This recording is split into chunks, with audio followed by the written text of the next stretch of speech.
Friday, everybody! Happy Friday! Yay! What? I'm bigger than I thought I was going to be. Do you want to be smaller?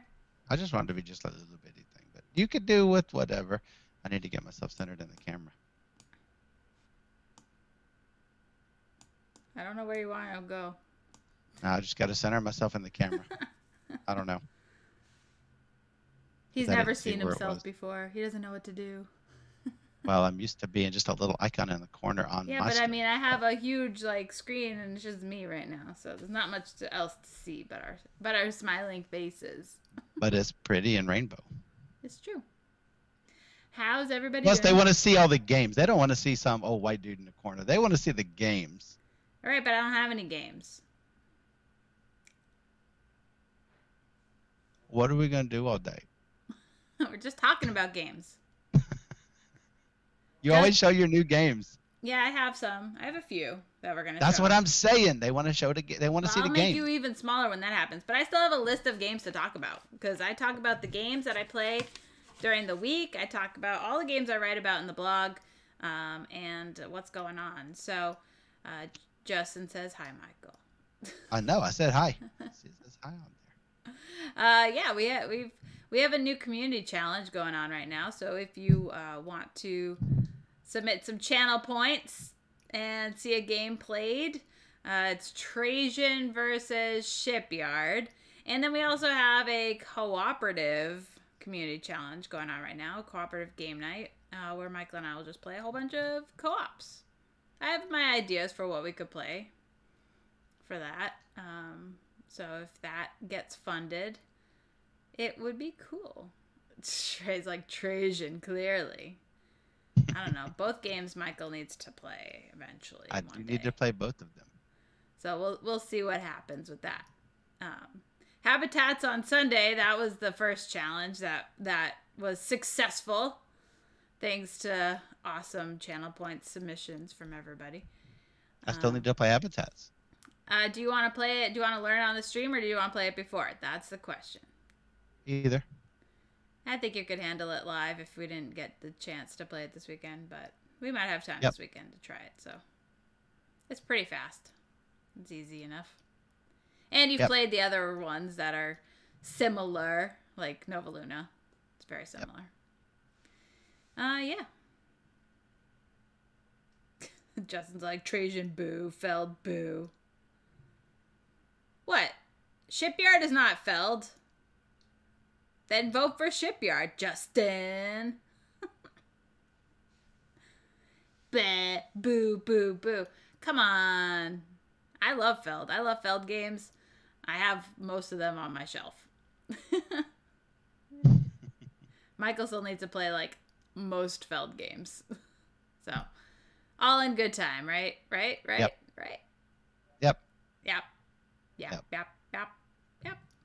All right, so this week started off with a lot of dexterity games and a lot of real-time games because we were in like this like crazy dex mode from the last week's challenge, monthly challenge of a dexterity night.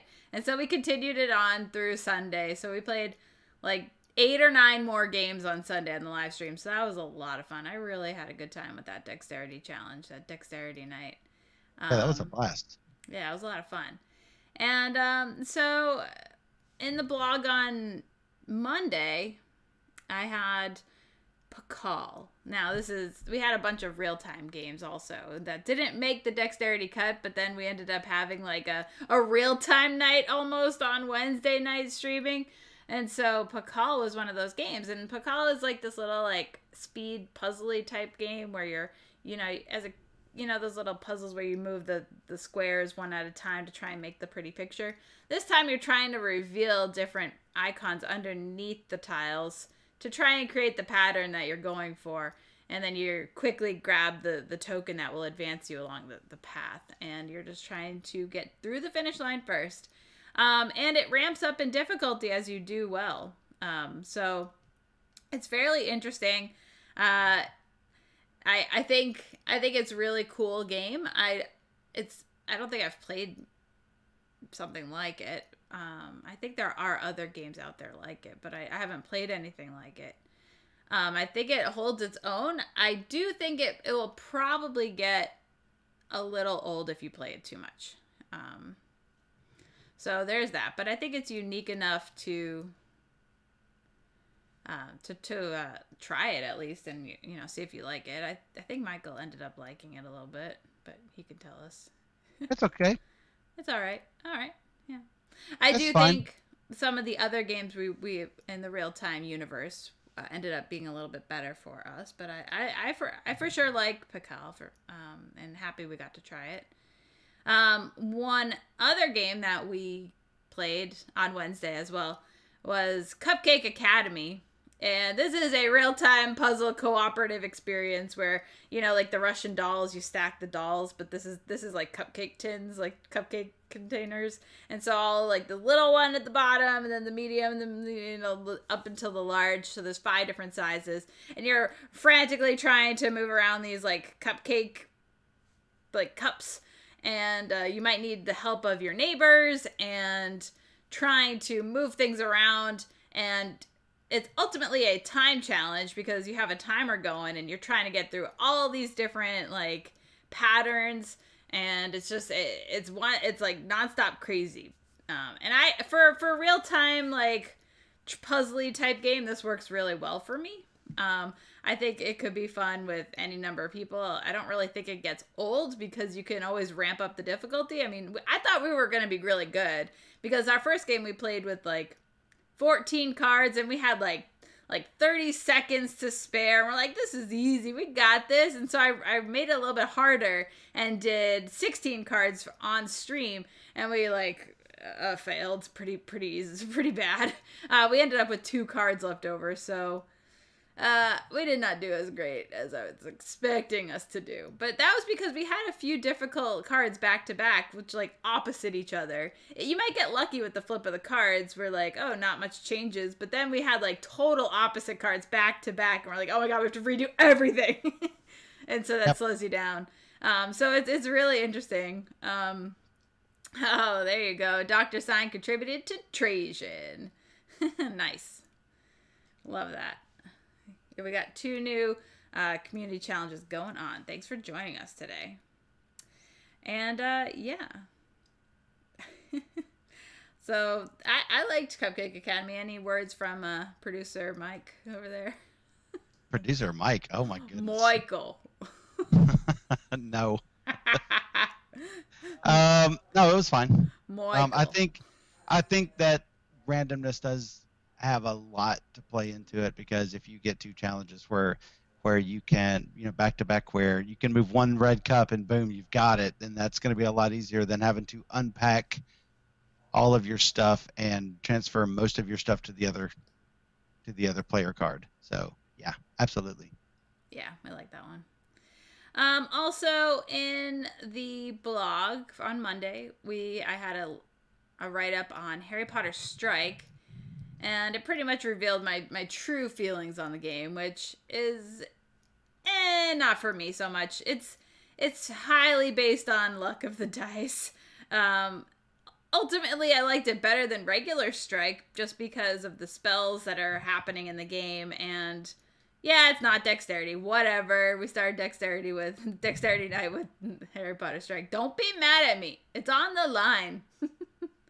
No. But yeah. No. I mean, I think if you're a fan of Strike, this is one you should definitely try. And if you don't know Strike, it's a little like, I guess it's just a dice game. You just throw dice into a ring and hope for the best. And you want to have dice at the end of the game in order to win. And if you don't, then you're out and you're eliminated. The end. I know like a lot of people have like Strike tournaments at cons and stuff. I'm just like, I'm not drawn to it at all because I don't like Strike. But I do like Harry Potter theme, and I thought how they used the spells were interesting, and the dice are obviously more interesting than just D6s, in my opinion. And who doesn't like cool custom dice, right? All right, and then the last thing I wrote about on Monday was Carnegie, because the other weekend, a few weeks ago, I played back-to-back games of Carnegie with friends from Massachusetts, and everybody wanted to play Carnegie with me. I'm like, yay, Carnegie! And and so I ended up playing one game really early in the morning, and then it went on, and then I was supposed to start the second game at like noon or whatever, but we were still going the first game. So I ended up playing 2 games simultaneously with real time with friends, and we were all like 8 people in like a Discord channel just like talking, and people, there were 2 Joes, so we're like, Joe, it's your turn. Who's Joe? What's Joe? What turn? Who's like, because they're in 2 different games. So it was crazy. And I ended up scoring like, I don't know, my best score yet at 213. So that was pretty exciting. So I had to write about that experience. It was a lot of fun. And it was fun just to hang out with, friends from Massachusetts and stuff. So everybody wanted to play Carnegie. And I'm like, I want to play Carnegie. And Michael's like, Carnegie again? He's so excited about Carnegie. Look at his face. I'm fine. I am currently trying to troubleshoot Board Game Geek's page display. It is slow. It is very slow, and I'm trying different browsers and different ways of accessing and coming up with the same problem. So I believe it is on Scott's end, and you will have to tell him that unless he might know already. He probably knows his display pages are not loading quickly. Search works, which usually search doesn't work and the display works. This is the opposite of that. Search is working just fine. Display is not working. Gotcha. So if you click those links, they will likely spin a while, and eventually they'll load up. But I think it might be something on Amazon's end. So.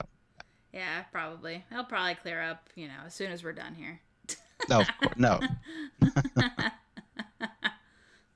All right, that moves us into Tuesday's blog, where I talked about Las Vegas Royale, and this was quite a surprise for me. I read a lot of mediocre, not great reviews about this game, so my hopes for it were fairly low. I was like, it's gonna be a one and done kind of thing, but I want to play it just to make sure because I really love Las Vegas, the dice push your luck kind of area control game just to get the most money from the different casinos. And this was quite a surprise, and I'm excited because we got to play it on the stream on Wednesday, and we had Alex from Soro Song join us for a game as a 3-player game, and that was so much fun. So, and I think we convinced Alex to go buy it too at the end. He's like, I might need to pick that up. Yeah, because it's fun.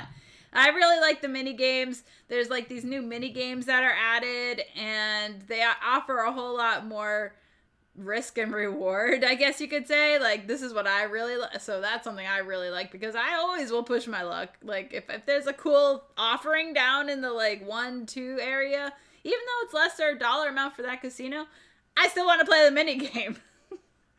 I got a problem, and I want to gamble. When's our next trip to Vegas? That's my question. When's our first trip to Vegas? I have not been to Vegas in 22 years. It's a while. So I haven't been in, I don't know, at least 5, I would say. 5 whole years? Maybe 6, 7. I don't know. It's been a while. I can't remember. But I always have fun. I like to, play some blackjack. Blackjack, probably so I really like roulette and I really like craps, but my money seems to go faster with those. With blackjack, I can sit at a table a much longer time. So, and I might actually win at a table. So I enjoy blackjack probably the best. If I could lie, if I could like bluff, I would probably be all in on poker. So, but I don't know. I'm hesitant to try that one. You should do it. I would try, but I'm just. You know where there's a good way that you can practice? You can practice by playing at the conventions at BGG-Con, and and I think they also have it at BGG Spring. They have a poker tournament on Friday or Saturday night, depending on the convention. And yeah, I don't know. Bonacor might do it, but oh yeah, he's there. Yeah, he's there most of the time. I feel like he sponsors the event. Like, I don't remember. I remember that they usually have BGG poker chips and usually some big game like one year it was like the Ogre Big Box edition, Oh, which okay. everyone was laughing that people wouldn't be able to take it home on their flights with them. But when you leave, they will give you a chip from one of the BGG poker case. They have a display case out there, and every person who leaves will get a complimentary poker chip that Hmm. lets them know how they. It's basically their trophy for where they placed. And I was at the final two tables twice. Once I Wow. got the last 500 chip. Once I got 1,000 chip. I've got them over. For those people who don't think I keep little anyone who keeps little souvenirs and stuff. This was not a good year. This is probably one of my worst. No, actually no. Someone gave this to me. I've got a 5 in here somewhere. That was my worst year. Hmm. But I've got all my poker chips just sitting in here from the poker tournaments, and you can get one of these every time that you enter, based on your placement.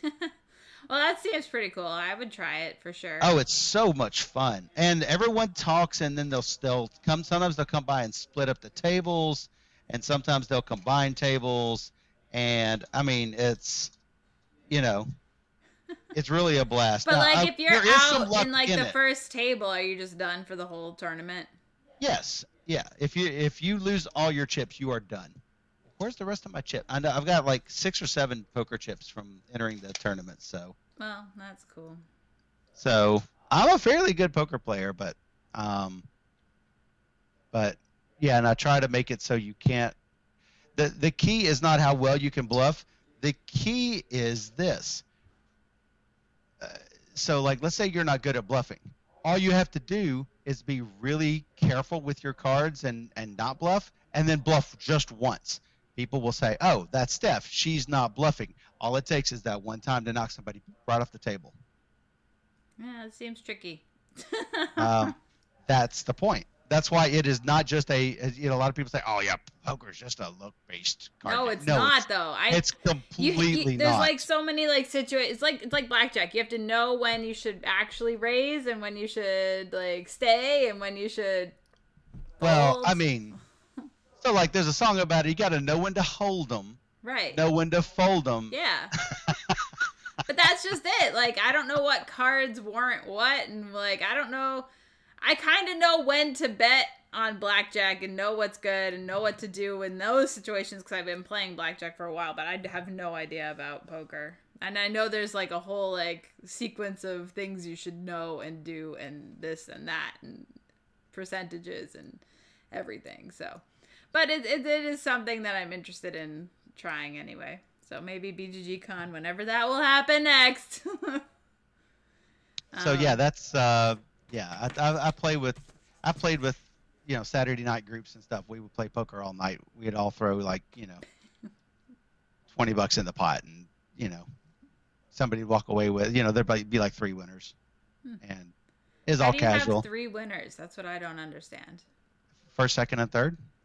Oh, Whoever's whoever's whoever lasts the longest, and whoever was the one who knocked out, and whoever was the one who knocked out before that. got it. Okay, So yeah. well that's interesting. Yep. Hey Barry, thanks for joining us. Let's see. So next on my list, I wrote about Bears in Barrels. This cute little Dex game that we played on the stream. Not berry in barrels. Not Barry in Barrels. It's Bears in Barrels. And it's a little flicking game. You try and like spin that little bear in a barrel upward, and then you pass it along to the next player, and you try and get people out if they have too many barrels in front of them. Um, it's not really made for 2 players, but it is, but it isn't, but it is, but it isn't. It says it's not. However, people get eliminated until there's 2 people left, so you could play it just 2 players. And so we did. And so we did. Because we've played this with more players before. Yeah. And it's fine. Exactly. I mean, we played it at the last convention we went to. Yeah. We're almost on the anniversary of that. Like a year ago, almost. Like 11 months ago. Oh my god, it seems like forever ago. Interesting. Yep. I mean, it's a cute little Dex game. It's not like amazing, but I would play it again for sure. It's harmless. We also talked about Dream Runners. Dream Runners is definitely up there for one of my favorite games that I've learned this month. I really love Dream Runners. Every time it ends, I'm like, let's play again. And Mike's like, man, we got other games to play. That's what I do. We got other things to play. Dream Runners, a fantastic new game. It's another real-time game that we played on Wednesday night, and it's puzzly. You flip over a card and you try and use your tiles to make a 3x3 grid the best you can to like defend against the nightmares, collect some awesome loot, and get points for creating stars, points for your Serenity track. It's very simple, and yet it's very strategic because you want to try and have the tiles that, will help you in the further round. So you collect some money to get those tiles, but you also want to create a 3x3 grid. If you go outside of that, you're going to lose Serenity points. So does killing this monster really make sense or not? It's like, okay, but the monsters always do bad things. So yeah, it probably makes sense to kill them, but at what expense? You know how to get rid of monsters, right? No. Wave at them. Hey. You gotta do that. Yeah, that gets rid of the monsters. Right. It's better if it's a big pink hand doing this. Right. And then you get their treasure with the big green hand. So this was like a really big hit for me. I really like that one a lot. It's a lot of fun. There was even a comment like, you guys should play again because they liked it. I'm like, yeah, we should. Yeah, so we will play again. When? Not today. We will play again. Oh my goodness. Yeah, okay, we will. Hopefully. I'm looking at the digital game sale on Steam. There's like a Lunar New Year sale on Steam and Humble and everything. Wow. So if you like games on computer, including board games, some of which are on sale, then you can pick them up on Steam and Humble. And I think Epic has a. No, wait, is Humble having a sale? Epic is. There are tons of places that have. Yep, Lunar New Year sale to 90% off on Humble. Yep. So everywhere, all the places are having a Lunar New Year sale. Wow. Go check it out. Yeah. Yeah, so like Steam, you're there's kind of a thing. addicted to Steam. You don't know. I do. So I mean, it's got board game stuff on there. So Labyrinth: The War on Terror, 25% off. Root, 30% off. Tabletop Sim, 50% off. Pathfinder Kingmaker, 35% off. Slay the Spire, 50% off. I believe Steam Rails to Riches is on sale, 60% off. $3.59 if you like Steam. Not Steam the platform, but Steam the game. Martin Wallace. Like trains. Like trains. $3.59. If you also want the Carcassonne map, the USA-Canada map, the Northern England map, the Belgium and Luxembourg map, the Southwestern France map, all of that for $8.66. All of it together. Seems pretty good. Yeah. I mean, yeah. So Justin's like, tons... buy on Steam because BGA may be changing. Just saying. Yeah, that's probably something good to talk about because, yeah, a lot of sadness there. Well, I mean, Asmodee bought Board Game Arena. Asmodee bought Board Game Arena. When they bought, so okay, they've said all the right things. Everything is going to stay the same. Blah blah blah blah blah blah blah.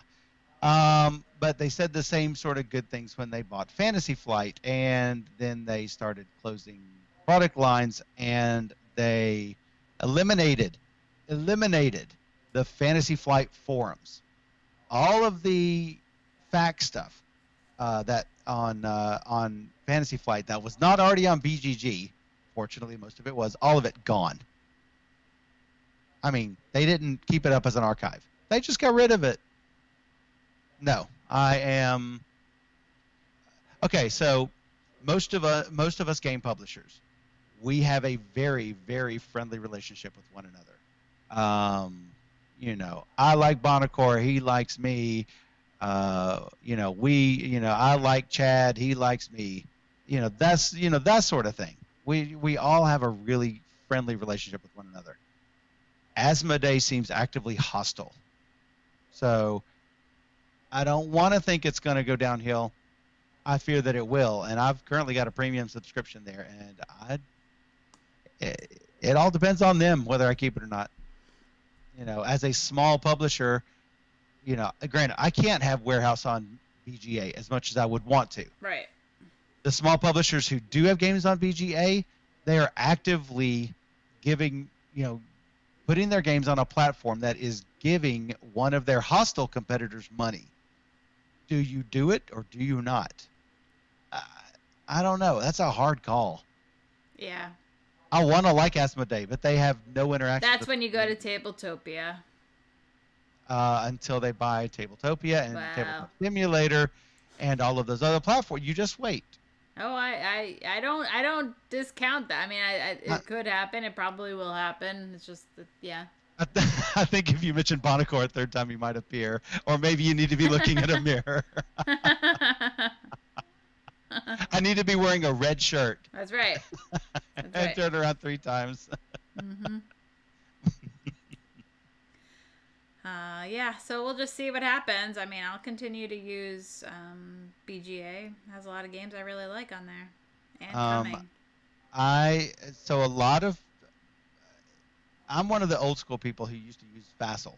Vassal is not easy to figure out, but once you figure out, it's fantastic. With rules implementation, with the user interface is fairly solid, depending on the programmer who makes the module. How sometimes blurry. Yeah, well, that happens with my camera from time to time. All I do is turn it off, turn it back on, it refocuses. Anyway, as I was saying before I was interrupted, so what happens is, well, all right, now I'm just totally off track. Vassal. So, yeah, it depends entirely on the programmer for Vassal. And that's what we all used before there was Tabletop Simulator and Tabletopia. And everyone complains, oh, Tabletop Simulator is this 3D representation that doesn't need to be 3D, and you move pieces and it knocks over other pieces. That you don't get any of that with Vassal. It's, some people complain about BGA not being able to back up a move. You can do whatever you want with Vassal. I guess you can unshuffle cards, but you could do anything you need with Vassal. Right-click shuffle, just like Tabletop Simulator, and you don't have to deal with all the 3D hassle. Because that's all I think it is. It's a gimmick, the 3D aspect of it. A lot of people have mentioned they are switching back over to Vassal. Yeah, I've seen it happening a lot. Like a lot of Vassal posts. Yeah, especially after this BGA thing. Because they prefer the 2D implementation that BGA offers. Well, Vassal also offers that. So they're not interested in going to Tabletop Simulator. So, hey, welcome to Vassal. Or maybe they'll add more games to like Boîte de Jeu or Yukata. They'll just keep adding games there, which would be good too. Yep, that's true. But they have basically bought the user base and the platform. That's what they have done. And that's fine, props to them if they manage to get a good payday out of it. I can't say that they shouldn't have done it, especially if they're walking away with, fat loot. So, but makes me sad as a consumer.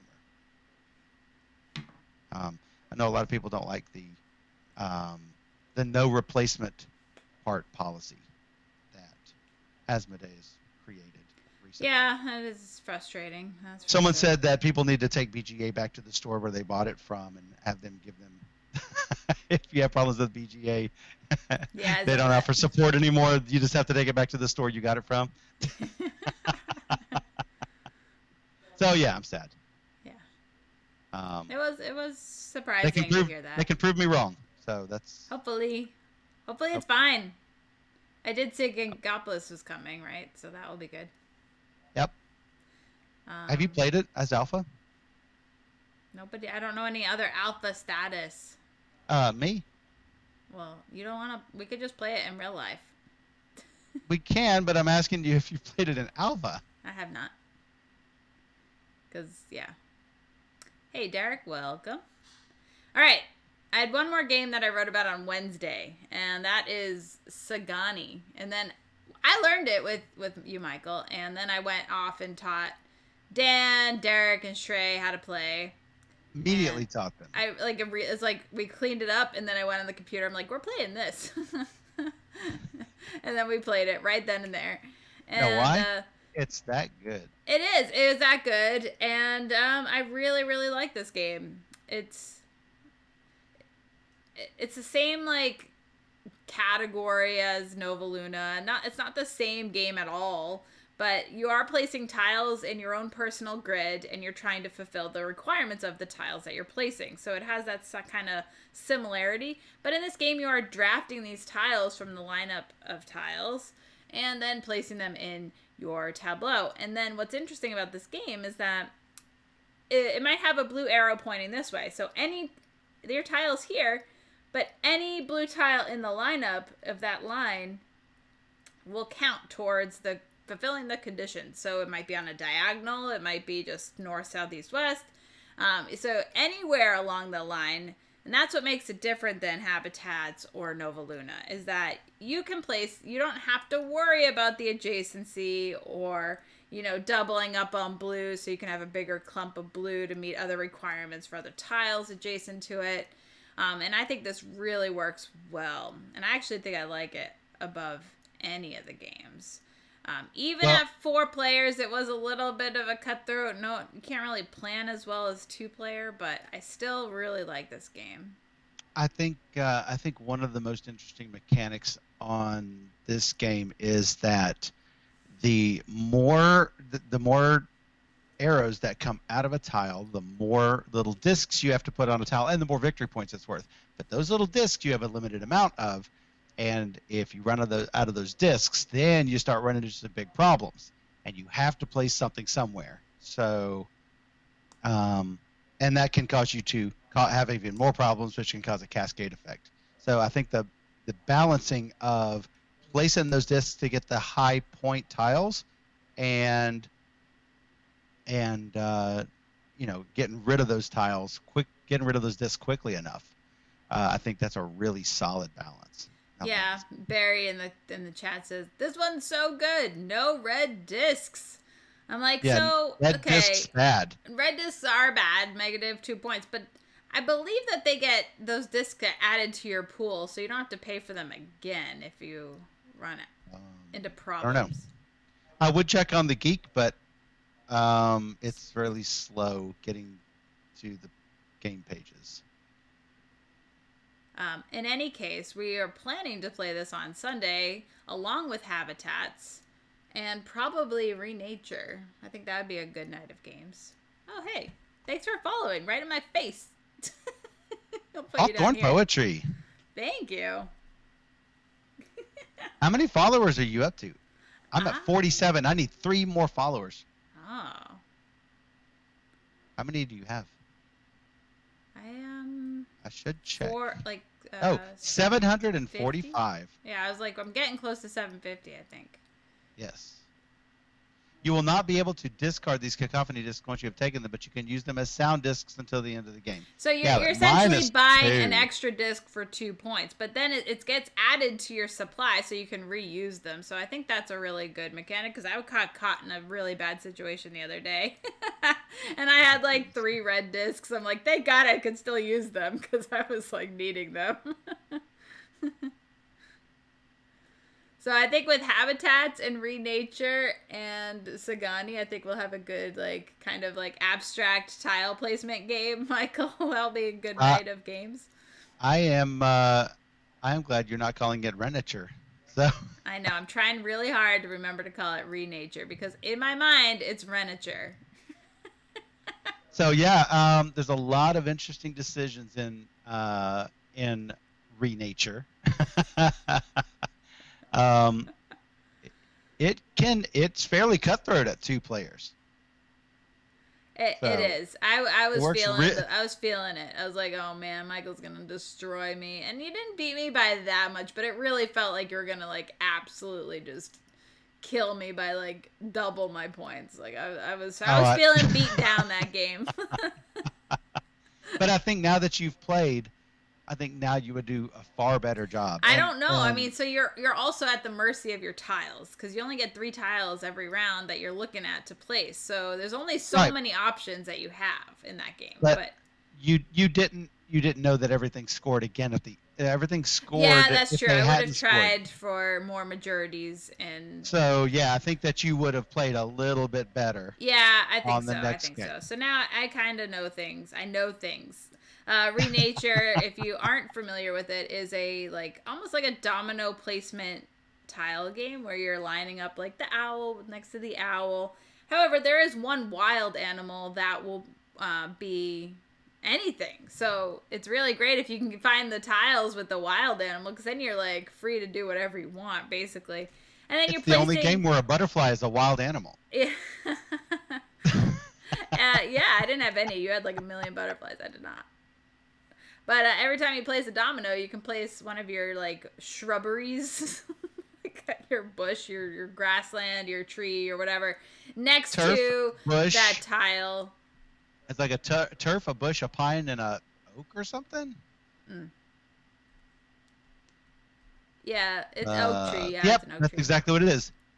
Turf, bush, pine, oak. And so you're placing them into these, like, little spotted, these little like fields where they're supposed to get planted, and you're going to be scoring points off of these different bushes that you're planting and all these different things. So there's a lot of different things happening with any given tile, and you're trying to block people and you're trying to gain majorities of these little like locations and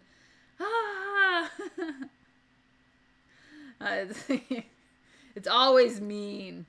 Yeah, it's mean. It's totally mean. But I think it works.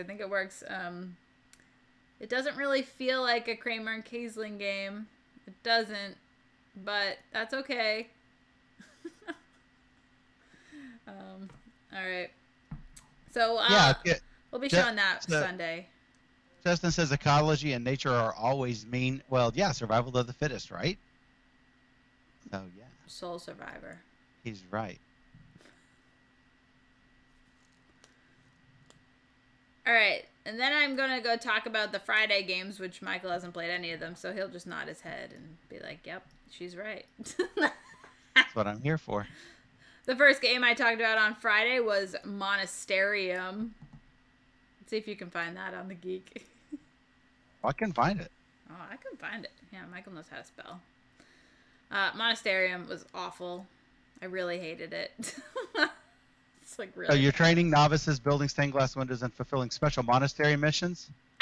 So all of that sounds great in my Euro world of Euro-ness.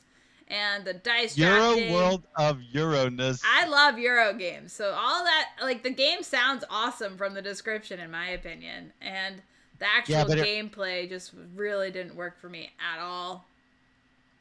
So the geek rating is 5.7. Wow, that's low. And I haven't even added my 4.5 or 4 yet. I don't know. It's ranked. It's ranked like 2,400 places better than Warehouse. And Warehouse has a. Oh no, the geek rating is 5 point something. The average is 7.5. So that's not as bad. Yeah. Yeah. So Warehouse has like a 7.4. So that's not as bad as it seems. Hey Laura, welcome. The geek rating is not the average rating. So I thought it was bad, but no, it seems people seem to like it fairly I mean, well. It has some interesting choices. It's probably better. Derek doesn't seem like he liked it though. No. Nobody in our group. We played with Dan, Derek, Shrey. We all agree that it was not great. I'll just nod. It's probably better with 2 players, so there's that. I would probably try it again with 2 players, but I'm not. I don't want to. Like, It's fairly mean because like you roll your dice and then you place them kind of like Las Vegas. So if I roll my dice, I roll a 1, a 2, and a 3. I place the 2 on the 2 spot, and then the next player goes, etc. So you're putting these dice out on these locations, and then you're taking turns drafting actions based on what's out there. So we all have like neutral dice that we're putting out there, and we'll have our color dice. So nobody can take our color dice. So you always get at least 2 actions, but it's very frustrating to see somebody use 3 neutral dice in one go and take 3 actions, and that's the action you needed to complete the one thing you're working on, and then you have to sit another whole round before you can even do what you want to do. It's so frustrating. The whole game is just very frustrating. So there's nothing you can do about it. It was brutal. It was really brutal. It's not cold here. Michael's just crying because it's like 30 degrees. Alexa, what's the temperature? 28 degrees Fahrenheit. Oh. It's freezing. Trey said Monasterium was slow and frustrating, and that is exactly my feeling on it. So I would advise you all to avoid it, but if you want to play it, go in with fewer people and maybe you'll enjoy it more. That's all I can say. So that was probably the worst game on my Friday list. I also played a bunch of games of The Mirroring of Mary King, which I don't think is in BGG, so you can look for it, but I don't think it's there. Mirroring of Mary King, which I have played... In the past month, I've played it 8 times in different prototype stages on TTS.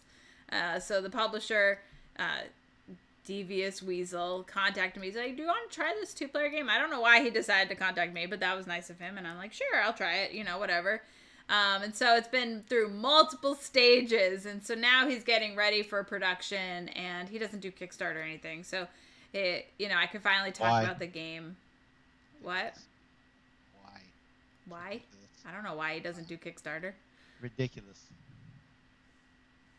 And this game is just a small card game, so he probably doesn't need it. Ridiculous. But it's an abstract game. They don't take a flat rate. They take a percentage. So if it's a small card game, then you're only going to end up paying, on whatever you bring in. So if it's a small card game, they're going to get 10% of that, 5%, whatever it is. I can't even remember. Which is the same percentage as they take for big games. I don't understand. Yeah. But whatever. Oh, it's the Cosmic Frog people. Yes. They did Cosmic Frog. They've done Shadows of Malice, Cosmic Frog, Bemused, Duer, The Lesser Houses, and Zimby Mojo. So I usually am not a fan of push and pull games where you're trying to like gain control throughout the game. This one's a little bit different though because you're like puzzling it. You have these cards that will flip over. You're trying to like either control Mary, either in the human form or the possessed form, and you're just trying to flip over these cards back and forth while using like ability cards to help you do this, and it's fairly interesting. I don't think you're gonna love it, Michael, just because it's fairly abstract. And Shrey liked it well enough, but he thought it was, it had a bunch of AP potential. So, yeah, it does. It definitely does because, you don't want to make a wrong turn, a wrong flip or anything. And, you want to try and plan out your whole turn before you do it so you can kind of see what cards you have. So, yeah, it can definitely be AP. But ultimately, I think it's a fairly solid game, and I like how it's progressed in the in the stages I've played. I played it like in many different stages, so it's interesting being a part of that process. So we'll see. It'll probably show up on the stream at some point whenever that gets published. And hopefully they give you designer credits because it sounds like you've really helped mold that game a little bit. Yeah, maybe I'll get in the thanks area. Give you a designer badge. I don't want a designer badge. Though, in theory, I'm gonna get a mention Admin at badge. least for what's that game? Alice. Paint the Roses. Paint the Roses, which I don't even know if that's ever gonna come out, but Hopefully, Dom will get that out someday. Someday. Yeah, I mean, yeah, it's been in prototype form for forever. So It's been a while. At least since the cruise. The yeah, Alaska cruise. before that, because I think you were playing it before that. Like right before that. Yeah. But yeah, like, so in theory, I'll have some sort of designer credit for that. But yeah. I also played a game called Break the Code, which is basically a different take on Code 777, which we've played, Michael. And Hey, we played it on TTS, which I highly advise not doing because the mod um, is like broken. 2017 game. Yeah. The mod is like seriously broken, so I would The advise mod. checking it out not Um, on A TTS. module. Yeah. The module. Mod is usually moderator, so I'm Oh. just making sure. The Making mod. sure I I call understood it what you the mean. TTS mod. Got you. But super broke. Everyone agrees. Super broke. But ultimately, I like the game, and I would definitely want to play it again in person. So I like deduction type games, trying to figure out the information that people are giving me. What? You're waving at me. No, I'm trying to get it in focus. Oh. Shrey says, I understand that it's very much a two-player game, so maybe the Break the Code game is a better two-player experience. I don't know, but that's interesting. I would check it out on the Geek, but the Geek is broke. Geek is still broke. Yeah, I definitely want to try that again too, Shrey. If you guys are not having that problem, let me know because I cannot get it to work on any of my devices. So that is weird. it just sits and spins, and about a minute later it pops up. And we're using upload speed, not download speed. Shrey is also having that problem. Yeah, it's the Geek. Lame. Yeah. And the last game, so we're on the last game anyway. Tell Daniel. Scott says down Make on him my reboot it. Hey, Daniel, fix this. Chad says, I think mod is short for mood.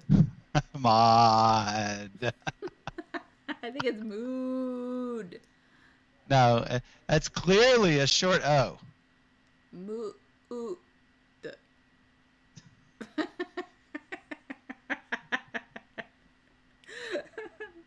No, okay, the last game I want to talk about from my blog is a trick-taking game called Herrloff.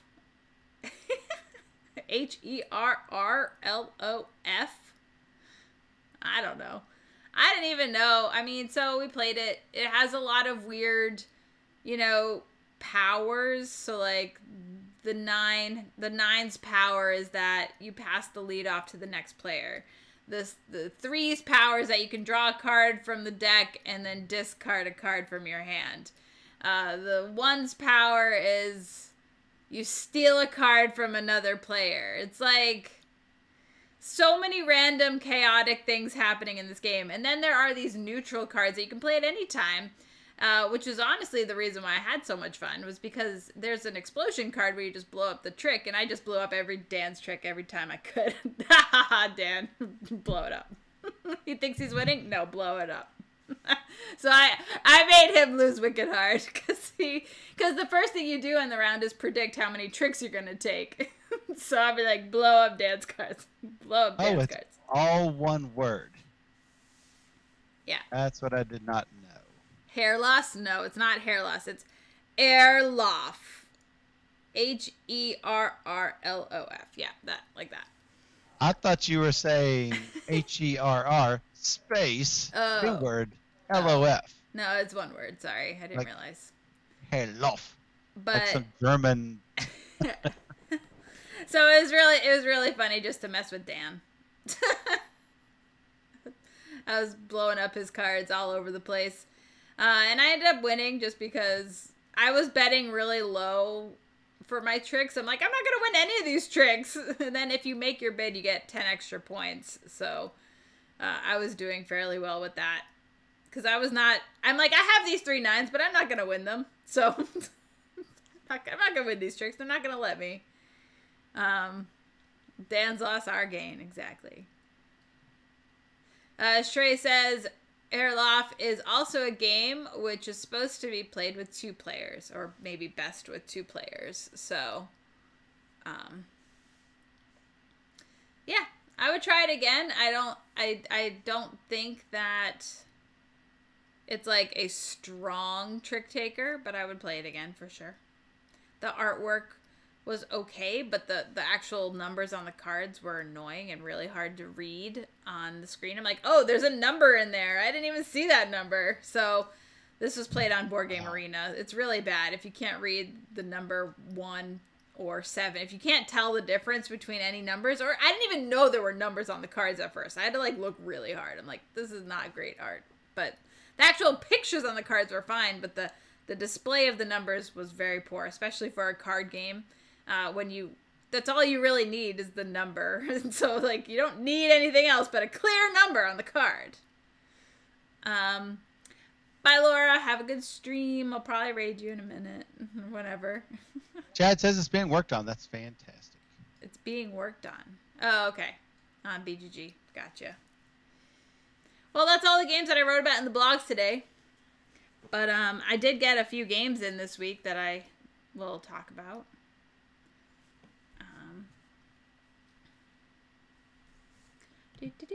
The first one is this white box. Hey, look, nothing in here, right? It's just the box. There's no games in this, right? BGG does not contain an entry for this white box. Oh, did you look? Yeah, I typed this white box and it didn't. All right, the first clue is that it has this white meeple. Anybody guessing? Carcassonne white player. All right, should I give it away with this die? There's a die. It looks Scott like... says Adventure Tactics. Chad says Snowdonia Blizzard. I got this die here. Can you recognize any of the icons on it? It's kind of blurry. Why isn't it focusing? Because it's focusing on your face. It's visible. I mean... I honestly don't know what any of the symbols mean, but maybe this side would help. Deep Sea Adventure 2. No. All right, so then the next thing I've got is this guy here. Moon Adventures. What does this look How like? about this guy?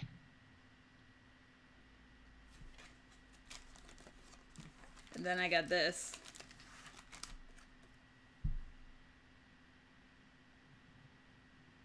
This should give it away. Anybody who's played the game anyway. Maybe nobody's played this game. Awarded at the time of building to the player. You're moving it too much. Now I can't read it. To the player who builds the first arena. 3 victory points. Who's going to get it? Anyway, it's a new prototype expansion. This should definitely give it away. Well, now that they know it's expansion. Yeah. Steph just pulled out parts of 20 games to mess with us. Bunny Bunny Moose Moose, the sequel. This is a new player board. Oh, look at the color scheme. Mm-hmm. Anybody recognize it? Anyway, the Recognizes game just came out. The game just came out, but they already have it. Turksy already has an expansion ready. Oh, you have just given it away. I know. I figured people would know. Nobody knows. It's an expansion for Roam and Roll. So, Roam and Roll. I don't even know what the expansion is called. I don't think it's in BGG yet. It's so new. Gladiators? Gladiators. Only available with the Gladiators expansion. How about that? Yeah, it says it right on this board here. So, is it?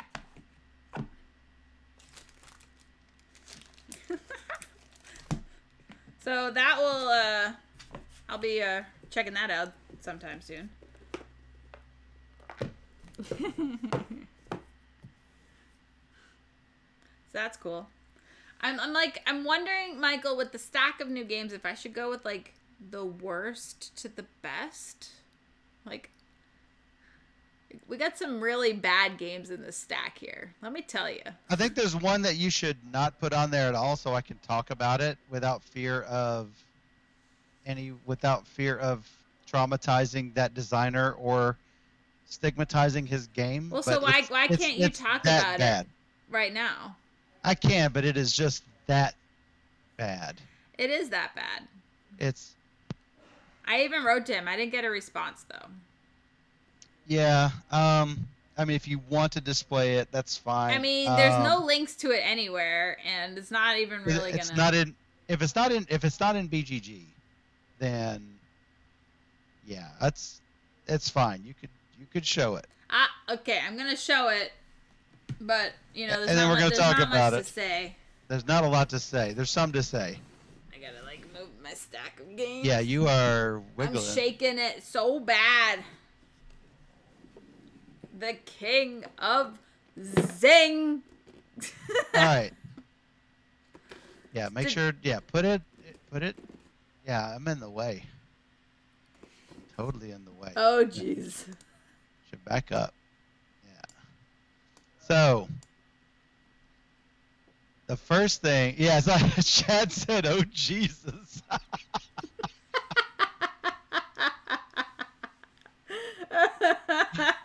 All right, so the first problem should be clear. Your name should not be larger than the title of your game. That's the first warning sign. Yeah. So when he wrote to Steph, he said, "Oh yeah, this is like a mashup of Connect 4, Uno, and Sequence." All right, so and I said, "Steph, what is Sequence?" And she says, "It's like Connect 4." I'm like, "Then it's not a mashup of Connect 4 and Sequence. It's just Connect 4 and Uno. That's all it is." Sequence is you play cards from a deck of 52, and you're trying to get a Connect 4 on or Connect 5 or something on the board. Like I play the Ace of Diamonds, I put my token on the Ace of Diamonds on the board, and you're trying to make a connection. So it's basically Sequence with Uno. Yes. This game is Sequence plus Uno. Yeah. So it's got those sort of mechanisms in there. Reverse, I think, or skip or something like that. He's got a freeze mechanic, which, as I said to Steph, I was looking through the cards and I said, what's one of the main mechanics that gamers can't stand? And she said, lose a turn. And I said, how about 3 turns? 3 turns. The card is you lose 3 turns. It's ridiculous. Hey, thanks for rating of Dice and Men. That's amazing. We're just talking about some new games that came in to the collection this week, and unfortunately, this one was not a success. No, we tried to play it, and okay. So you will get your cards, and when you receive your cards, you are going to either draw one from the draw pile, draw one from the discard pile, or play the one that is on your hold pile. So with 2 players, 2 of the colors aren't even used, right? So it's 2 players. This is just, yeah, you can't play on your board or anyone else's for 3 turns. So I mean, what's the point? It's called freeze. So yeah, it's bad. Anyway, there is a mechanism that you can either play something to your grave and put a token on it. That's fine. That part is fine. You can put your little token on there. You can't block somebody. You can't block somebody unless certain conditions are met, like they've got 3 and they're about to get a 4th one, then you can block them, but you can't do it any other time. But the mechanic that breaks the game is the mechanic where unless the rulebook is horrible and I can't figure out their intent, you can take a card that you don't want and you put it on their hold pile. And when you put it on the hold pile, they have to play that card next. So we were playing with red and blue. I've got Steph has a yellow 11. She plays it on my hold pile. I pick that card up and I can't play it on anything, so I just discard it. Then it's Steph's turn again. She gets a green 6 and she plays it on my hold pile, and then I pick it up and discard it. What is this? It's not good. So, to any designers that are out there, if your inspirations for games are Connect, Force, Sequence, and Uno, play more games. Play more games. Please. That's people, there's newbie designers in the board game design forum on BGG all the time asking, what should the theme of my game be? What mechanics should I add? This, that, and the other thing. You know what you need to do if you don't know the answers to these questions? Play more games. If you want to be a successful designer, play the heck out of every game you can lay your hands on. That's the one piece of advice outside of play test your game. And fortunately, playtesting this King of Zine game might be the thing that saves Samuel Guidon from being a laughingstock in the board game design community. I mean, I wrote back to him. I'm like, I can't play your game. It's unplayable. It's like the rules were awful. It's a loop. It's a loop. It's a broken loop. I mean, you keep playing cards that I don't want on my hold pile until you get cards you do want. Then where does that leave me? I'm stuck. Hey, we tried it. Not really. Not really, but we attempted to try it. we did. We gave it a good shot. If there's no game there, if there's not even a super yum level game there, I can't play it. I mean, seriously. It's unplayable. And super yum is like. And it would be fine if there were like, you're trying to just fill up your board and there's no special cards, but then the special cards make it bad with the freeze card. And then there was like some discrepancies in the rule. You play the card face down, but then they turn it face up and then they have to wait to play it. And then I couldn't decipher. I mean, it was like this, then this, then this for. Why are there so many rules for playing this card? Yeah. And there are single color wilds, there are multicolored wilds, and there is the King of Zing, which can be anything. I mean, there are 3 pages of special cards. Like, do you really need 3 pages of, like, unique special cards? Like, I guess. The first card I had was, I pull out my cards, I'm like, freeze, okay, Michael. Yeah, I agree, Chad. Just hope he takes it well. I mean, we said it, we weren't being disparaging to him. I mean, I feel bad for the guy that, these are the inspirations for this game that he's worked hard on. Clearly, it's a labor of love for him because, I mean, he got this box printed. I mean, yeah. But there's so many designers who don't take it well. I hope he takes it well. We don't mean anything bad about any of these designers. I basically said we're not making fun. I didn't feel great about putting out a review for it. It's like I don't want to talk badly about your game, but it's just like.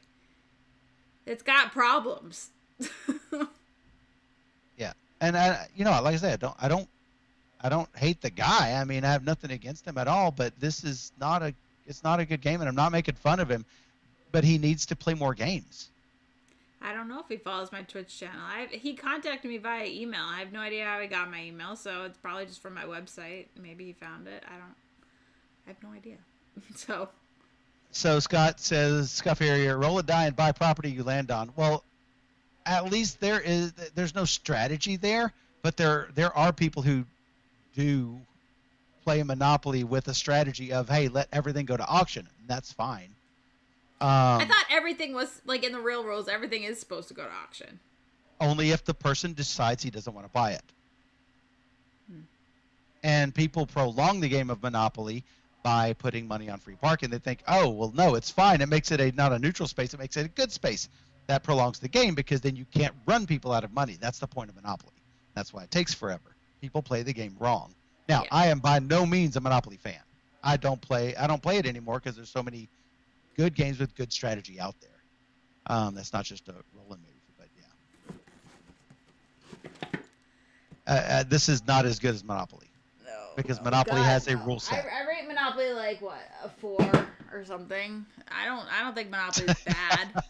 Trey says next game. Next game. Okay, I don't know if the next one's gonna be much better, but we'll see. Gotta be. If it is it super yum? No. Better than Super Yum, in my opinion. Then it's better than the last one. We have Dream Phone. I mean Dream Crush, which is basically Dream Phone. For those who grew up with Dream Phone. I did not. He's like, what's Dream Phone? I'm like... you can play this game, though. Yeah, this is definitely playable. For sure. Ish. There's actually a giveaway on BGG right now. If you guys want to go win it, you can go just contact on the Instagram BGG page. There's a post that you just have to like type in some friends. And on the BGG Facebook page, we're giving this game away. Maybe BGG is having problems because so many people are entering to win Dream Crush. Unlikely. Okay, so in Dream Crush, you're trying to figure out the different crushes that everybody writes down. It's basically Dream Phone. But I want to show you some of the artwork just because. Isn't Dream Phone targeted towards young girls and all the Dream Crushes are guys? Yeah, basically. This has a combination of male and female, likely there are some effeminate males and some masculine females, so you've got a little bit of gender swap crossing going on, which will make it so it's not like so you have Peyton with the rainbow shirt. We used him. We did use him in our game.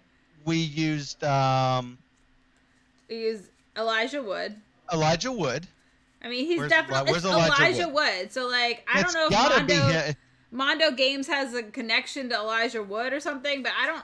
Why would Elijah Wood be in this game? I have no idea. I'm trying to find it because, dang, I was like, what? That's Elijah Wood. Justin said, "I'm so in. Let's play." We thought about playing this on stream. Yeah, I mean, we could play with everybody on the stream. I mean, we absolutely could. We might play it Sunday. I mean, we totally can. Where is right that next picture? to Habitats. Right next to I mean, the game is literally like 10 minutes. All right, so here's Elijah Wood. Is that not Elijah Wood? I mean, it is. It's him. This is Elijah Wood. Scott lies. He's in. and we had some girl named Sam. Max. I had her just Max, here. That's right. It was. We had her in our game. We had Max. Where's Max? But it was so funny because the clues that came up for these people, it was like, who would you rather like? Max was like, yeah, who would you rather go to see their band play? And under her achievements, it said, started a band. Yeah, and we're like, all right. But Max, yeah, we're going to choose Max. But it was so funny because every answer for Peyton that showed up was like hippie related or something like totally it was like hilarious. Like, has a hemp necklace. And these are all clues that are like shuffled and randomly put out there. I'm like, that's amazing. Like everything just happened to fall in line with this guy. It was perfect. It's like, whoa, dude. It was whoa, dude.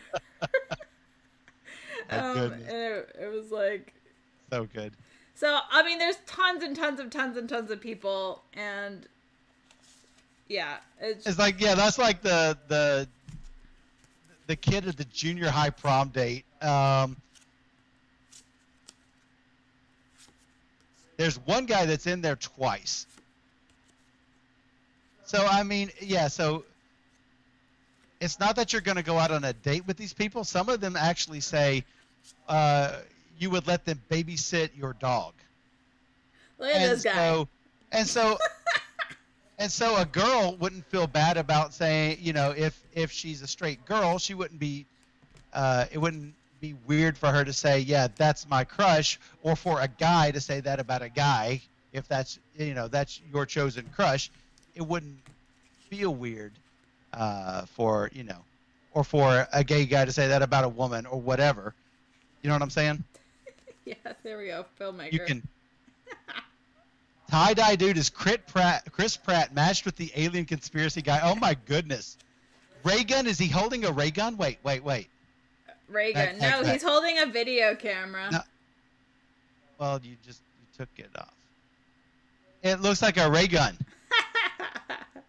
It's ray gun holding a ray gun. Oh, that's funny. Yeah. I just now realized that. Okay, so the box said timeless classic. No, it's clearly 90s. It's clearly 90s, and it's clearly a throwback to Dream Phone. Justin is so in. Oh my god. It's so funny. It's really funny. I mean, yeah. Save those cards if you ever play some game with NPC game players. Use those cards for the AI players. Yes. That's fantastic. It's so Terry. funny. Where's the guy with the dice? Clearly a gamer. Oh yeah, is a guy that's holding dice like this. She looks like she's like trying to be in the 80s. Oh, totally. Like for sure. Oh my god. And this is you with the, the snorkel. Needs more hair. Look at her. Tiffany. Someone said Tiffany. Oh my goodness. I'm sure there's a Tiffany in here somewhere. Jules, Randy, Baylor, Mackenzie, Dakota. She looks annoyed. That's right. Parker. Sorry, I'm waiting for a date. I was snorkeling. Elijah Wood, Reese. Well, at least he knows how to go down. Oh, and now I've made it not family friendly. Where's the nerd? Okay, no. Here's the weirder part. He looks like a gamer. He looks Steph, like a gamer. I know. Here's the weirder part. Oh, he's totally a gamer. No, here is the disturbing part. Steph, show them the levels, the crush levels. Oh you have god. To show them I'm scared to show levels. Them the crush levels. You have to. I'm scared though. You have to. Oh, I like this guy. You have an obligation to show them the crush levels. He's got a kill me shirt. Justice. He looks like he's mimicking what's his face? The what's his name? Nomad? No. The America's Got Talent guy. No face? Is it No Face? I can't remember what his name is. I'm looking. It looks like him though. This guy. Tape face. It looks like him. Except, yeah. All right. How bad do you want to think these levels are? I mean, they're like. I can't find the gamer guy. He's holding like a pile of dice. All right, I'm gonna show you the board. Okay. No, you couldn't find the pile of dice guy. We got. All right, the first level, getting acquainted. Getting acquainted, and then you like put out cards. And getting wild. Getting wild. And you don't really get wild. It's not like this is who I want to go kiss on for an hour straight. None of that. It's much more mellow than any of this sounds. But the third level is getting serious. And none of it is getting serious, really. Should I save that, the fourth level? The fourth one. No, guess what? I want to have them guess. What do you think the fourth level is? Getting acquainted, getting wild, getting serious. Who's going to get it? Getting what? Nobody's going to get it. Just because it's so bizarre and horrible and weird. Getting some. That's not bad. That's a really good guess. That's not bad. That's a good guess. And notice this is the fourth of 5 levels. Yeah, there's 5 levels here. There are 5 levels. It's a getting. It is definitely a getting. Should I show it? Yes, you should show it. It's so bad. It's so bad. Getting sticky. It's so bad. Sticky. Getting sticky. It's so bad. It's so bad. And there's another level. You're about to show it, Steph. You showed it. Getting on. Getting on. I was like, why didn't they just put getting off at that point? I mean, at that point, it should be. You've already gotten sticky. I mean, it's like, oh my god, I can't believe it's getting sticky. So bad. Wow. It's so bad. I am curious about the cards for that, though. Like, well, no, the ones we saw were not sexual. No, they weren't. Get it out of here. Claps during credits of the movies. Oh, but then though that is a quirks. There's quirks, deal breakers, interest, aspirations, and accolades. No, that was a green card. It's sticky. That's not what I'm saying. Oh. You showed a quirk. You did not show a getting sticky. Okay. So getting sticky category. You showed a quirk. Yeah. All right. So yeah, each person will have a quirk and a deal breaker and an interest, and you take all of that information, and that's what your crush is like. So getting sticky as you must attend their high school reunion. And then we also reveal 3 quirks, and then we choose who we would want to attend their high school reunion. Yeah. But that's not getting sticky. They should have put more thought into it than that. It's like they tried to make Dream Crush and then realized, oh, maybe we can't make Dream Crush because we don't want to just market it to a bunch of teenage girls. We want to market this to girls and guys. So we can't make it all sexual. I found Sam. You found Sam? No, I was talking about Max. We had Max. Yeah, there are so many cards, and you only use 3 in a game, so I mean you're good to we have lots of NPCs. Play a lot of rounds. We have lots of NPCs, and we can actually use those. I like that idea. Using them as like when we have a dummy player, they are going to be our 3rd extra player, and then we will refer to them as that for the entire game. I love that idea. Anyway, that's Dream Crush. That's Dream Crush. We tied. So basically, we pick who our crush is, and then we choose who we think the other person is going to choose. And we tied 3-3. We did. Not a great 2-player game, but probably better with a bunch of people. Yes. All right. I guess that was a couple long games that came in recently. Next up is Honey Scouts. Look how cute. It's so cute. I'm all about tile laying and everything. Michael and I did play this yesterday. Honey Scouts, all one word, guys. Yeah, it's probably wrong. Despite the fact it is 2 words there, it is 1 word on BGG. Yeah. They probably ought to change that. Anyway, this is fairly cutthroat. Very, very much so, actually. But it's not really for me, but it's not to say it's not for somebody else, because I think there is an interesting game here. I think I liked it better than you did. Yeah, you did. You did. But I don't like getting beat up. Oh.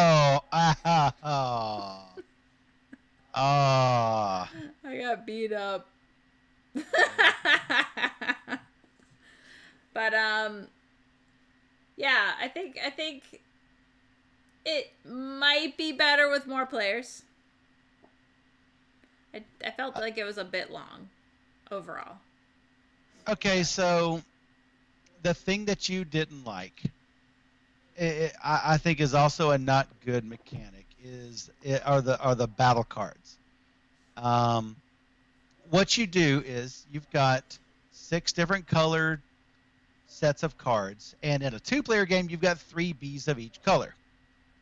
When you're going to match up these hex-shaped tiles, that each of them has 3 colors on them. So one color is basically on 2 edges of the hex, 2 edges of the hex, 2 edges of the hex. That's always 3 colors of tile.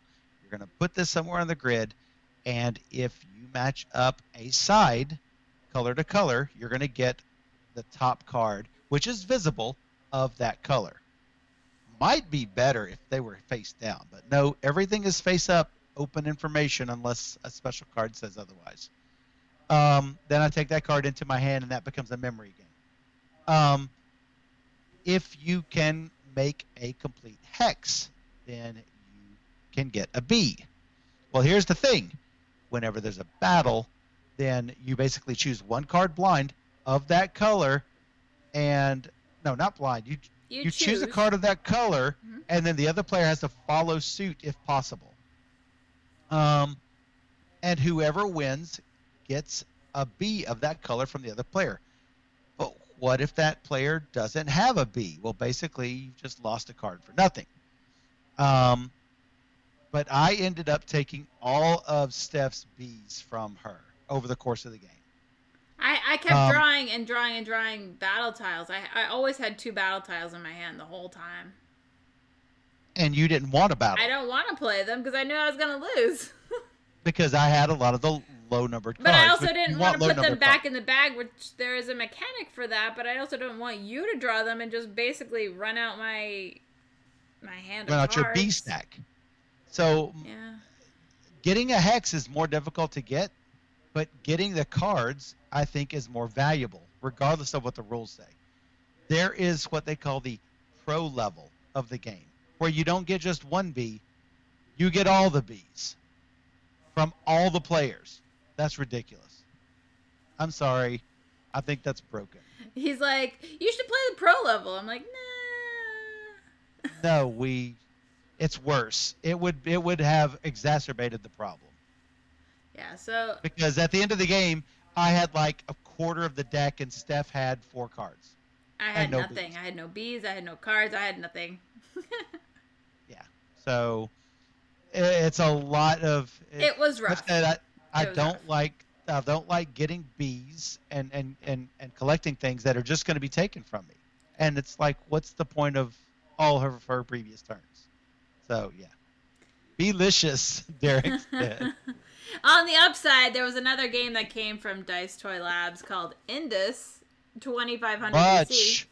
Much better. And this one, which is the game I actually requested because I love roll and rights, flip and rights, and this falls right in line and is almost like a new and different cartographers. I mean, there's a lot of similarities between this and cartographers. It is very absolutely different also, but you're still filling out the map kind of the same way. I could probably pull out my sheet here.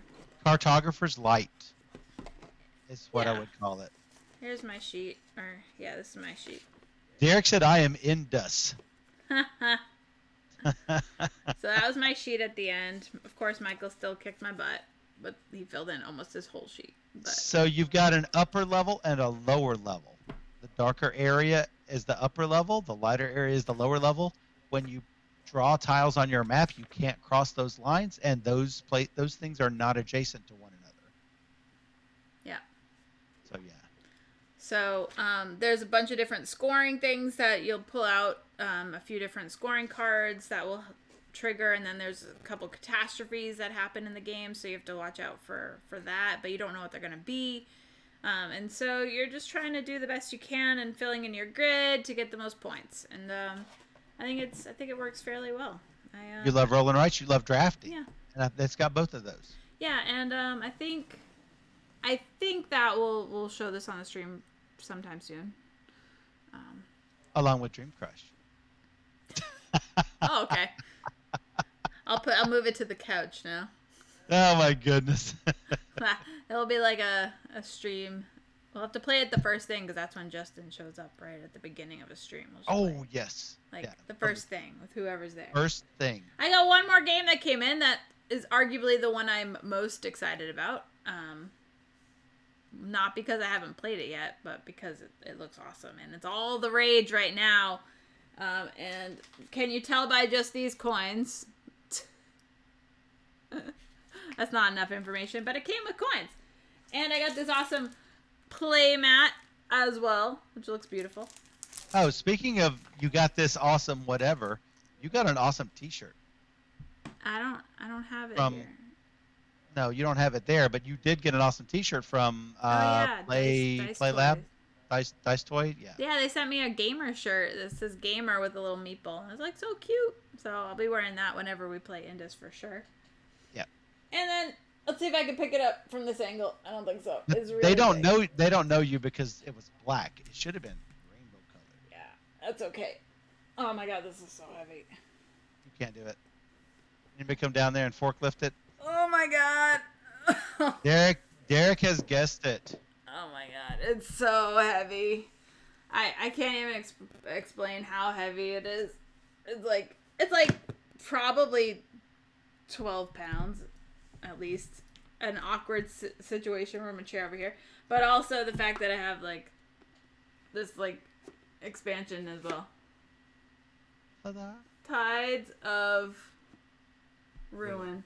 So anyway, the reason why this came in, I didn't request it as a review or anything, but I'm actually doing a photograph with the guys of Victory Point Labs. They have a new channel on YouTube, Victory Point Labs. And they, every week or every couple of weeks, they put out a new video, and they take special shots of pictures. They create pictures for games. And they invited me to be a part of one of their episodes. So the episode is Sleeping Gods. So they requested the game to be sponsored by Red Raven Games. And then they got me a copy of the game. So I have to like figure out a cool shot to take. I'm not as creative as those guys, so we'll see how it goes. I think I'll be fine, but it's just I have some ideas spinning in my mind already. I just I don't really use Photoshop. I don't really cut out things with I don't have cool lights. I'm not Spencer is like amazing, and he just spends so much time creating these works of art.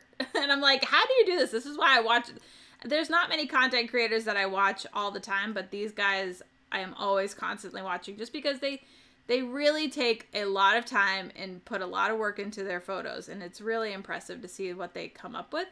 I'm not necessarily like that. I take a good picture. I know what good, quality images are, but I don't really go out of my way to create a whole scene and a whole shot, using creativeness like that. I have in the past, but it's not like something I strive to do every week in everything I do. So it will be a nice challenge to try and do something that holds up to what they're gonna do. I already know that they're gonna be like crazy good. So we'll see. And yeah, I saw that Aldi was playing this on his stream. He was loving it. I'm like, oh, it just came in today. He's like, I wish I could play with you and Michael. Aldi's like, I really want to play with other people. Yeah, he says he can't watch us. He can't wait to watch us play it. I know. I'm excited. I'm excited to see.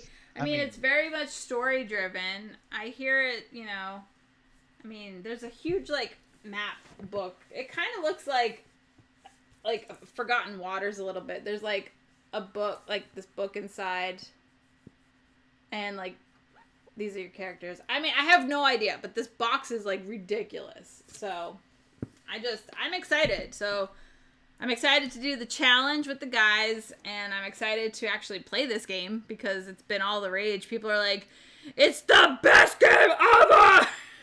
Like everybody, I've seen more than one post saying that this is people's favorite game. It kills anything else that they've ever played. So wow. I'm excited. I'm hopeful that it is because, one, Red Raven games I usually enjoy, but they're not like games that I usually like I'm excited to play.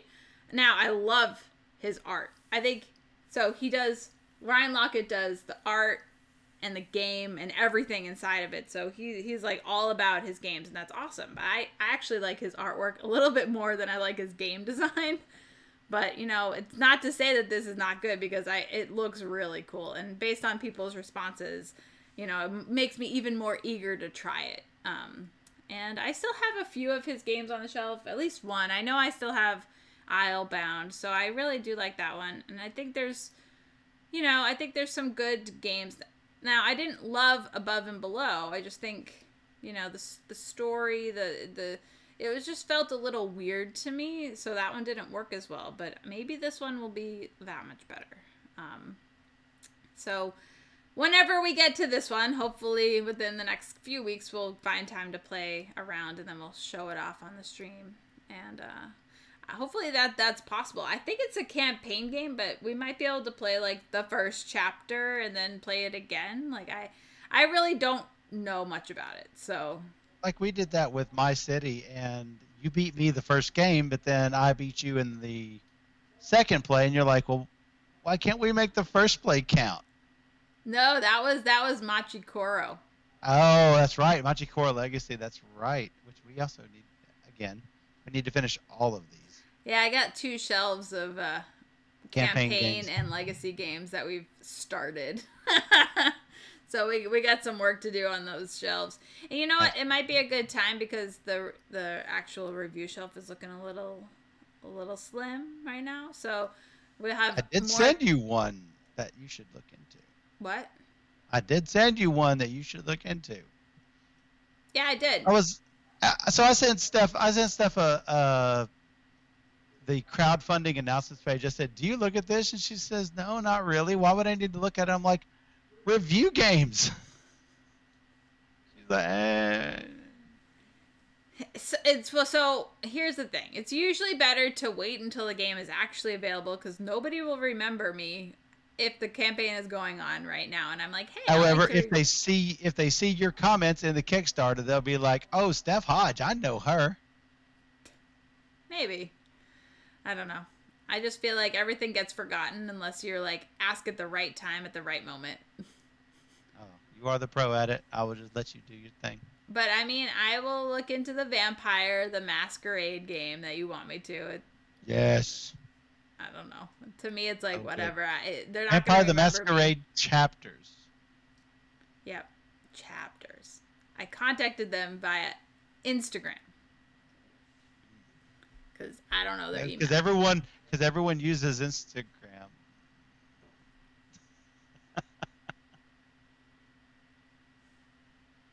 I'm just saying, Instagram's one of my strongest platforms because I got 12,000 followers.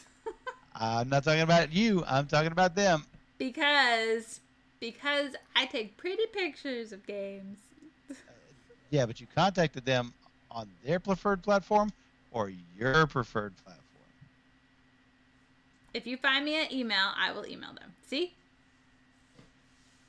Should be pretty easy. All right, you do that. And we'll end the stream. I mean, that's pretty much it. I really want to play Sleeping Gods. We already played a bunch of the other ones. And we'll see what... Flyos Games. Whatever that means. Official site, flyosgames.com. Yeah, I looked. The founders. Hello, founders. If you have a question or want to get in touch, write us a little something at info@flyosgames.com. Yeah, nobody looks at that. Nobody looks at that. Yes. We look at that. Nobody looks at that. We look at that. No. The publishers look at that. Oh my goodness. I think it was a good week of games. Mail to Thomas at flyosgames.com. That's better. That's the co-founder. And you know what? The info box drops to those two guys. Gary, I tell you, no, maybe. I'm telling you this from experience. Whenever something hits info or anything at Infinite Dreams, you could put in any name you want, and it will probably drop to one of our inboxes. Okay. Anyway, Literally. you send them to me in Facebook because I don't know. I don't know this publisher. Does anybody else know this publisher? No. Right there. The game is probably amazing. I don't know, but it's a lot of people talking good about it. Yeah, it is a lot of people talking about it. Doesn't mean it's a good game. A good game. But yeah. So if you are still out there listening to us ramble, I'm not rambling. I'm on target. Community challenges going on right now on Twitch here, and if you want to see either Trajan be played or Shipyard be played, you can submit some channel points to one or the other, and whatever one hits 15,000 channel points first will get played on what day? The 21st? I think the 21st is what it is. Yep. Because this week, Habitat's won, and we will be playing that on Sunday, along with Sagani and Renature. And yeah. And then we also have the community challenge for the month, which is a cooperative game night where Michael and I will play a bunch of co-op games, from small games like probably The Game or The Game Quick and Easy, all the way through, I don't know, something probably pretty big, and maybe, I don't know, one of those big games, co-op games that you like, Michael. I'll let Michael pick the co-op games if it gets successful, and then it'll be on him. I like co-op games. I know. That's why I think it should be on you to decide what we play that night, because I like co-op games, but I'm not like, I don't know. I feel like it's more your genre than mine. Someday it'll be yours. I mean, I like co-op for sure. Maybe we should teach you Spirit Island. I think people. Why can't you say that on the card game? What? Teach you. It's called tissue. What? What? I have some tissue over here somewhere. Oh my god. We've been going on for way too long. It's time to go. Time to go. All right, we'll be right back.